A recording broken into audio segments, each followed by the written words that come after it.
We have the six-pack ladder match for the Undisputed Tag Team Championships as the reigning defending champions of the Judgment Day, Finn Balor and Damian Priest, take on Awesome Truth of Miz and R-Truth, Newcastle Republic of Pete Dunne and Tyler Bate, New Day, Xavier Woods and Kofi Kingston.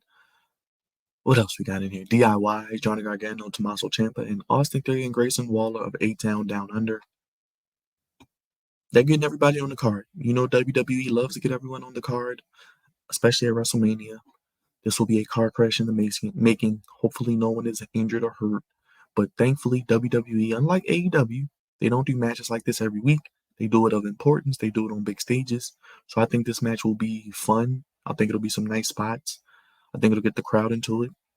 And according to the rules, there may be a situation where the match isn't over until both sets of titles, which will be hanging above the ladder, are retrieved. Now, with that being said, that creates a lot of theories, and there have been a lot of speculation about maybe R-Truth pulling down one title and someone else pulling down the other, thus creating the split of the titles where you have one on Raw, one on SmackDown. I'm against that. I think one set of tag team titles on both brands works best because when you only have 5 or 6 teams on each show, it only leads to limited matches and limited matchups and limited stories you can tell and doesn't allow for those title reigns to really get going.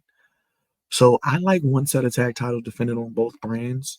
Will we get new tag titles? Possibly the Monday after Mania. Apparently the tag titles are done. But it seems like they're going to try to split them.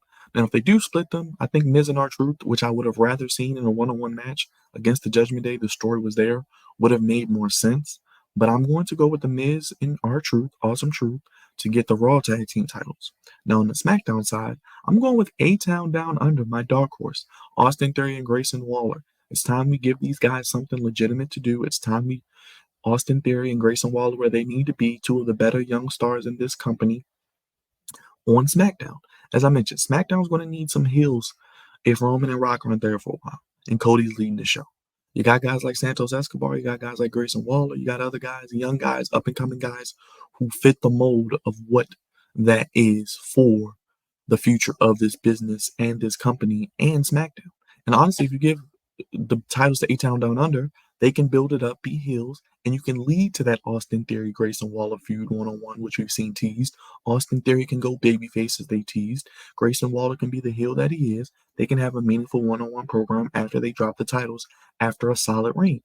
And I think that would do good for both men. It would give them something to do, and it would bring some new, fresh matchups, new life to the tag division. And they're a good tag team. They work well together. And if eventual feud would be money. Now, with that being said, on the Raw side, like I said, it would have probably been better with just Judgment Day against Awesome Truth. But the Miz and R-Truth are two of the longest tenured WWE guys. They have tenure. They have pull backstage to a degree. The crowd likes both of them. They're going to love them as a team at WrestleMania. They're going to be rooting for them to win. I can see some R-Truth shenanigans in some funny spots where, like I said, he pulls down one set of titles and someone pulls down the other. And that's how you get the two titles split, one on Raw, one on SmackDown. Although I prefer a singular set of titles and one set of titles depending on each brand. We know WWE likes to have their championships, like to have the opportunity, especially on each show, to have their own championships. So that's what I'm going with here. Like I said, I think it'll be a car crash. Hopefully no one gets hurt. But WWE does a great job of not giving us these matches every week like we see on AEW. They give you suspense, they give you intrigue, and they do it on a big stage with a big payoff, which I think will lead to R-Truth and The Miz, Awesome Truth getting their WrestleMania moment. And if they are doing two sets of titles and they do have the other titles, which will be the SmackDown titles, pulled down, I'm going with A-Town Down Under of Austin Theory and Grayson Waller to get those set of titles, and which will eventually lead to their dissension and feud down the line in 2024, getting these guys where they need to be heading into 2025. But super kick that subscribe button. Backdrop that bell, like a bomb that like button, sound off in the comments. It's yours. Let me know your thoughts on the six-pack WrestleMania Undisputed Tag Team Championship match and what you're looking forward to seeing as we'll be live for night 1 and night 2 here on the Flex Zone Podcast. Only place giving you your WrestleMania and wrestling coverage how you want it, when you need it. I'll see you guys on the next video.